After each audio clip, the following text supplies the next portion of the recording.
गंवार पति। एक लड़की की शादी उसकी मर्जी के खिलाफ एक सीधे साधे लड़के से की जाती है, जिसके घर में एक माँ के अलावा और कोई नहीं है। दहेज में लड़के को बहुत सारे उपहार और पैसे मिले होते हैं। लड़की किसी और लड़के से बेहद प्यार करती थी और लड़का भी। लड़की शादी होके आ गई अपने ससुराल। सुहाग रात के वक्त लड़का दूध लेके आता है तो दुल्हन सवाल पूछती है अपने पति से कि एक पत्नी की मर्जी के बिना पति उसको हाथ लगाए तो उसे बलात्कार कहते हैं या हक। पति: आपको इतनी लंबी और गहरी जाने की कोई ज़रूरत नहीं है, बस दूध लाया हूँ, पी लीजिएगा। हम सिर्फ आपको शुभ रात्रि कहने आए थे, कह के कमरे से निकल जाता है। लड़की मन मारकर रह जाती है क्योंकि लड़की चाहती थी कि झगड़ा हो ताकि मैं इस गंवार से पीछा छुटा सकूं। है तो दुल्हन मगर घर का कोई भी काम नहीं करती, बस दिन भर ऑनलाइन रहती और न जाने किस किस से बातें करती। मगर उधर लड़के की माँ बिना शिकायत के दिन भर चूल्हा चौका से लेकर घर का सारा काम करती, मगर हर पल अपने होठों पर मुस्कुराहट लेके फिरती। लड़का एक कंपनी में छोटा सा मुलाजम है और बेहद ईमानदार और मेहनती है। करीब महीने भर बीत गए मगर पति पत्नी अब तक साथ नहीं सोए। वैसे लड़का बहुत शांत स्वभाव वाला था, इसलिए वह ज़्यादा बातें नहीं करता था। बस खाने के वक्त अपनी पत्नी से पूछ लेता कि कहाँ खाओगी, अपने कमरे में या हमारे साथ। और सोने से पहले डायरी लिखने की आदत थी जो वह हर रात को लिखता था। ऐसे लड़के के पास एक स्कूटी थी, वह हर रोज बाहर जाती थी पति के ऑफिस जाने के बाद और पति के वापस लौटते ही आ जाती थी। छुट्टी का दिन था, लड़का भी घर पे ही था तो लड़की ने अच्छे भले खाने को भी गंदा कह के माँ को अपशब्द बोल के खाना फेंक देती है। मगर वह शांत रहने वाला उसका पति अपनी पत्नी पर हाथ उठा देता है, मगर माँ अपने बेटे को बहुत डांटती है। इधर लड़की को बहाना चाहिए था झगड़े का जो उसे मिल गया था। वह पैर पटकती हुई स्कूटी लेके निकल पड़ती है। लड़की जो रोज घर से बाहर जाती थी वह अपने प्यार से मिलने जाती थी। लड़की भले टूट कर चाहती थी लड़के को, मगर उसे पता था कि हर लड़की की एक हद होती है जिसे इज्जत कहते हैं, वह उसको बचाए रखी थी। इधर लड़की अपने प्यार के पास पहुंचकर कहती है, अब तो एक पल भी उस घर में नहीं रहना है मुझे। आज गंवार ने मुझ पर हाथ उठा के अच्छा नहीं किया। लड़का: अरे तुमसे तो मैं कब से कहता हूँ कि भाग चलो मेरे साथ कहीं दूर, मगर तुम हो कि आज कल पे लगी रहती हो। लड़की: शादी के दिन मैं आई तो थी तुम्हारे पास, तुम ही ने तो लौटाया था मुझे। लड़का: खाली हाथ कहाँ तक भागोगे, तुम ही बोलो।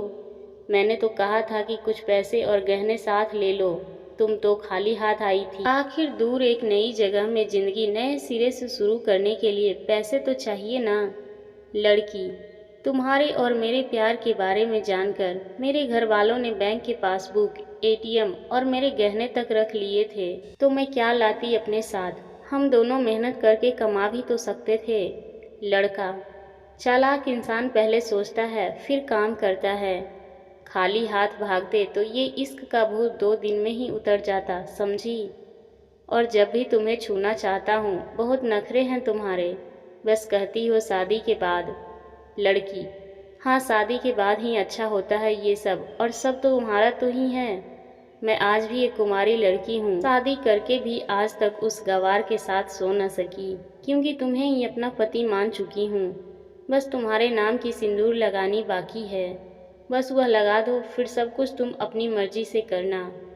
लड़का: ठीक है, मैं तैयार हूँ, मगर इस बार कुछ पैसे ज़रूर साथ लेके आना। मत सोचना हम दौलत से प्यार करते हैं, हम सिर्फ तुमसे प्यार करते हैं, बस कुछ छोटी मोटी बिजनेस के लिए पैसे चाहिए। लड़की: उस गंवार के पास कहाँ होगा पैसा, मेरे बाप से 3 लाख रुपया, ऊपर से मारुति कार ली है, बस कुछ गहने हैं वह लेके आऊँगी आज। लड़का लड़की को होटल का पता देकर चला जाता है। लड़की घर आके फिर से लड़ाई करती है, मगर अफसोस वह अकेले चिल्लाती रहती है, उससे लड़ने वाला कोई नहीं था। रात 8 बजे लड़के का मैसेज आता है व्हाट्सएप पे कि कब आ रही हो। लड़की जवाब देती है, सब्र करो, कोई सोया नहीं है। मैं 12 बजे से पहले पहुंच जाऊंगी क्योंकि यहाँ तुम्हारे बिना मेरी सांसें घुटती है। लड़का, ओके, जल्दी आना, मैं होटल के बाहर खड़ा रहूंगा। लड़की अपने पति को बोल देती है कि मुझे खाना नहीं चाहिए, मैं बाहर खा लिया है, इसलिए मुझे कोई परेशान न करे। इतना कह के दरवाज़ा बंद करके अंदर आती है कि पति बोलता है, अलमारी से मेरी डायरी दे दो, फिर दरवाज़ा बंद करना, हम परेशान नहीं करेंगे। लड़की दरवाज़ा खोले बिना कहती है कि चाबियाँ दो अलमारी की। लड़का, तुम्हारे बिस्तर के पैरों तले है चाबी। मगर लड़की दरवाज़ा नहीं खोलती है बल्कि ज़ोर ज़ोर से गाना सुनने लगती है। बाहर पति कुछ देर दरवाज़ा पीटता है, फिर हार कर लौट जाता है। लड़की ने बड़े ज़ोर से गाना बजा रखा था। फिर वह अलमारी खोल के देखती है जो उसने पहली बार खोला था, क्योंकि वह अपना सामान अलग अलमारी में रखती थी। अलमारी खोलते ही हैरान रह जाती है। अलमारी में उसके अपने पासबुक, एटीएम कार्ड थे जो उसके घर वालों ने छीन के रखे थे। खोल के चेक किया तो उसमें वह भी पैसे ऐड थे जो दहेज में लड़के को मिले थे, और बहुत सारे गहने भी जो एक पेपर के साथ थे, और उसकी मिल्कियत लड़की के नाम थी। लड़की बेहद हैरान और परेशान थी। फिर उसकी नज़र डायरी पे पड़ती है और वह जल्दी से वह डायरी निकाल के पढ़ने लगती है। लिखा था, तुम्हारे पापा ने एक दिन मेरी माँ की जान बचाई थी अपना खून देकर। मैं अपनी माँ से बेहद प्यार करता हूँ, इसलिए मैंने झुककर आपके पापा को प्रणाम करके कहा कि आपका ये अनमोल एहसान कभी नहीं भूलूंगा। कुछ दिन बाद आपके पापा हमारे घर आए, हमारे तुम्हारे रिश्ते की बात को लेकर, मगर उन्होंने आपकी हर बात बताई हमें कि आप एक लड़के से बेहद प्यार करती हो। आपके पापा आपकी खुशी चाहते थे, इसीलिए वह पहले लड़के को जानना चाहते थे। आखिर आप अपने पापा की प्रिंसेस जो थीं, और हर बाप अपनी प्रिंसेस के लिए एक अच्छा ईमानदार प्रिंस चाहता है। आपके पापा ने खोज करके पता लगाया कि वह लड़का बहुत सी लड़कियों को धोखा दे चुका है और पहली शादी भी हो चुकी है, पर आपको बता न सके क्योंकि उन्हें पता था कि ये जो इश्क का नशा है वह हमेशा अपनों को गैर और गैर को अपना समझता है। एक बाप के मुंह से एक बेटी की कहानी सुनकर मैं अचंभित हो गया। हर बाप यहाँ तक शायद ही सोचे। मुझे यकीन हो गया था कि एक अच्छा पति होने का सम्मान मिले न मिले, मगर एक दामाद होने की इज्जत मैं हमेशा पा सकता हूँ। मुझे दहेज में मिले सारे पैसे मैंने तुम्हारे अकाउंट में कर दिए, और तुम्हारे घर से मिली गाड़ी आज भी तुम्हारे घर पे है, जो मैंने इसलिए भेजी है ताकि जब तुम्हें मुझसे प्यार हो जाए तो साथ चलेंगे कहीं दूर घूमने। दहेज, इस नाम से नफरत है मुझे, क्योंकि मैंने दहेज में अपनी बहन और बाप को खोया है। मेरे बाप के अंतिम शब्द भी ये ही थे कि किसी बेटी के बाप से कभी 1 रुपया न लेना, मर्द हो तो कमा के खिलाना, तुम आज़ाद हो, कहीं भी जा सकती हो। डायरी के बीच पन्नों पर ही तलाक के पेपर हैं, जहां मैंने पहले ही साइन कर दिया है।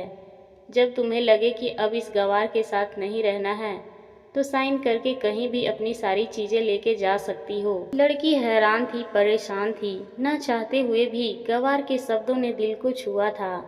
न चाहते हुए भी गवार के अनदेखे प्यार को महसूस करके पलकें नम हुई थी। आगे लिखा था, मैंने तुम्हें इसलिए मारा क्योंकि आपने माँ को गाली दी, और जो बेटा खुद के आगे माँ की बेइज्जती होते सहन कर जाए, फिर वह बेटा कैसा। कल आपके भी बच्चे होंगे, चाहे किसी के साथ भी हो, तब महसूस होगी माँ की महानता और प्यार। आपको दुल्हन बना के हम सफ़र बनाने लाया हूँ, ज़बरदस्ती करने नहीं। जब प्यार हो जाए तो भरपूर वसूल कर लूँगा आपसे। आपके हर गुस्ताखी का बदला हम शिद्दत से लेंगे, हम आपसे। गर आप मेरी हुई तो बेपनाह मोहब्बत करके, किसी और की हुई तो आपके हक में दुआएं मांग के। लड़की का फ़ोन बज रहा था जो वाइब्रेशन मोड पे था। लड़की अब दुल्हन बन चुकी थी, पलकों से आंसू गिर रहे थे। सिसकते हुए मोबाइल से पहले सिम निकाल के तोड़ा, फिर सारा सामान जैसा था वैसे रख के न जाने कब सो गई, पता नहीं चला। सुबह देर से जागी, तब तक गवार ऑफिस जा चुका था। पहले नहा धोकर साड़ी पहनी, लंबी सी सिंदूर डाली अपनी मांग में, फिर मंगलसूत्र, जबकि पहले एक टिक्की जैसी साइड पे सिंदूर लगाती थी ताकि कोई लड़का ध्यान न दे, मगर आज 10 किलोमीटर से भी दिखाई दे ऐसी लंबी और गाढ़ी सिंदूर लगाई थी। दुल्हन ने फिर किचन में जाके जबरदस्ती सासू माँ को कमरे में लेके तैयार होने को कहती है और अपने गंवार पति के लिए थोड़े नमकीन, थोड़े हलवे और चाय बना के अपनी स्कूटी में सासू माँ को जबरदस्ती बैठाकर, जबकि कुछ पता ही नहीं है उनको कि बहू आज मुझे कहाँ ले जा रही है, बस बैठ जाती है।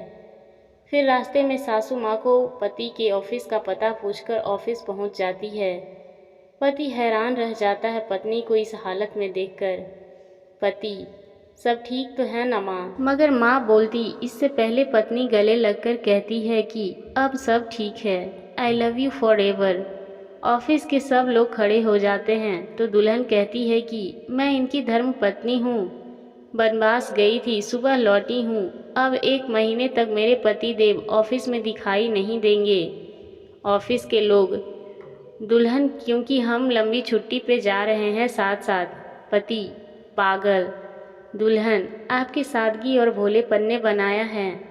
सभी लोग तालियां बजाते हैं और दुल्हन फिर से लिपट जाती है अपने गंवार पति से, जहाँ से वह दोबारा कभी भी छूटना नहीं चाहती। बड़े कड़े फैसले होते हैं कभी कभी हमारे अपनों के, मगर हम समझ नहीं पाते कि हमारे अपने हमारी फिक्र खुद से ज़्यादा क्यों करते हैं।